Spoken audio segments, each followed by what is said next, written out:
Hello everyone and welcome back to my channel. So today we're going to be talking about the maiden and the mother moon. This is something that I have been personally working on within myself. I am, if you don't know, I'm a strong maiden archetype. If you don't know what a maiden is, you can go ahead and check out my video on the maiden archetype and go ahead and check out that video, especially some of the comments underneath that video give you really good insight into what the maiden archetype is and if you identify with that. But let's go ahead and get into this video. I want to just give you a quick disclaimer reminder that my channel is not a gossip channel. I don't care to talk about salacious news or trending topics, but I do prefer to use celebrities because they're very visible. They put their lives on the internet, and therefore they either are a cautionary tale or there's somebody we can look and kind of take from. So that's why I'm using these examples today, if you did want to know. And I want you to know that my channel is about really inspiring thought and conversation into deeper issues, but in the guise of it being about celebrities. So just want you guys to know that, and let's go ahead and get into the video. So I wanted to talk about the maiden, who is often like the young free spirit or archetypal daughter. And one thing about maidens that makes them in their core phase have this energy is having a very strong relationship with their mother, right? In ancient story, ancient myth, and I urge you guys to read this on yourself, but it talks about Persephone and Demeter. And the story of Persephone was basically a story of feminine transformation. So she was abducted, sold to Hades by her father, and her mother was distraught and wanting to find her. There's a couple of different renditions of this story, right? But in all of it, we see kind of the archetypal pattern with maidens is that they're very close with their mothers, right? And while being close with your mother is not a bad thing at all, I've seen in certain relationships, especially, I've covered the Toni and Blac Chyna relationship and how toxic it is and how it keeps Blac Chyna from being able to grow as a woman. And like on her journey, yes, she's growing now, but sometimes separating yourself is one of the biggest things that can help you when you are dealing with a mother like Toni, who is a complete narcissist, and obviously has some mental and emotional issues going on, which is not, everybody has that, so it's not anything to shame her on, but she obviously needs help, and she projects a lot of her anger and her bitterness and her resentment and her self-loathing onto her daughter, and so I wanted to just kind of briefly talk about that as well.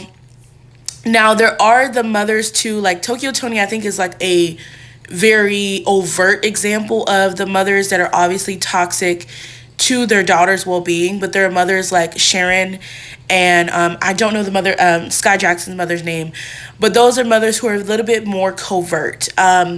You don't really see their influence, but you can see it when you look at their daughters and how they interact within the relationship. And this is not to shame mothers. Like I said, on this channel, when I've done my previous videos, it's really to inspire conversation and have these conversations, because my channel is all about femininity and it's all about womanhood. And in order to grow, we have to get to a place where we're having these conversations, where we are being transparent, where we are really looking at, absolutely, I love my mom, but absolutely, has she smothered me or hindered my growth as a woman? Do I have to put boundaries down with her? What do I need to do in order to get to my next level as a woman? And sometimes, because being a mother is such a huge responsibility. You are responsible for someone's emotional, physical, mental well-being. It can either create or destroy. And so when I saw the thing, the text message and the things that were coming out about Keke Palmer's mother, it made a lot of sense because, and I feel like in Keke and Sharon's relationship is she's way too involved with Keke's intimate relationships. The things she's saying, quite frankly, would make me feel uncomfortable saying about her partner. And it's just, you can tell, like, there's one thing being close to your mother, and there's another, your mother being intrusive and too involved in your relationships as an adult. I think that I do have personal boundaries. There are like certain things that I probably wouldn't share with my mother.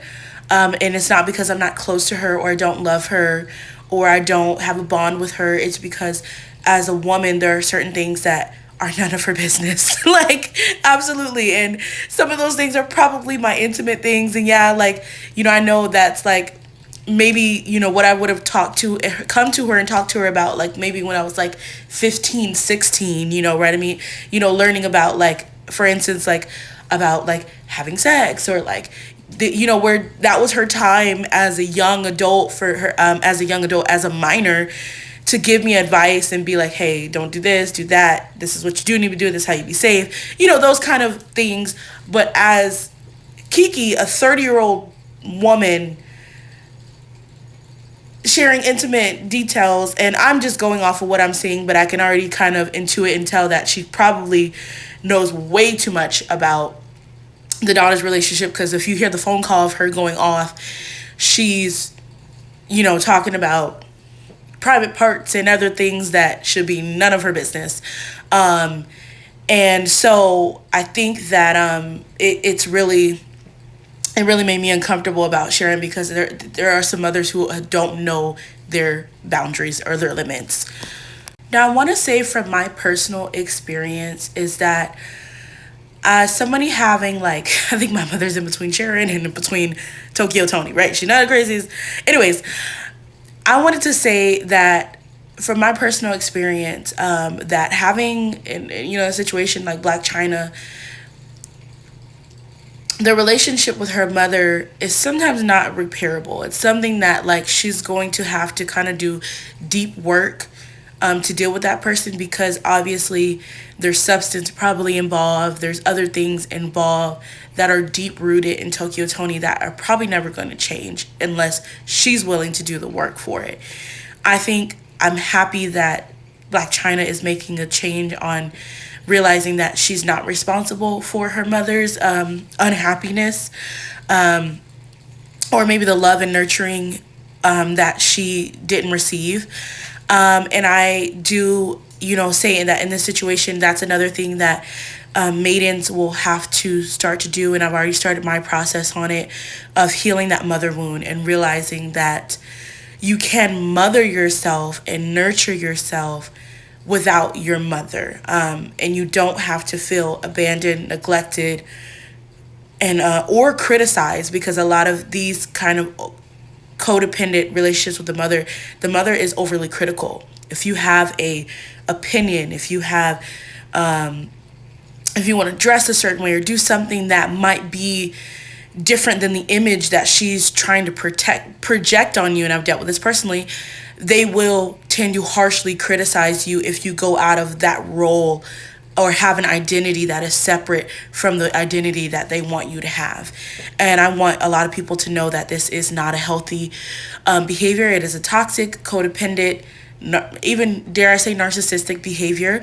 But like I said, narcissism is something that a clinical psychologist can tell you about. I'm not one of those.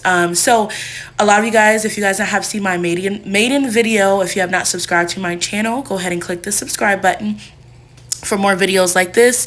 And I hope that I can open a discussion about the mother wound and how it does really affect a lot of not only maidens, but a lot of women's personal decisions that they make for themselves in love, in relationships, in career, in femininity, in flowing and appreciating and living in their femininity. So I'll see you in the next one. Bye.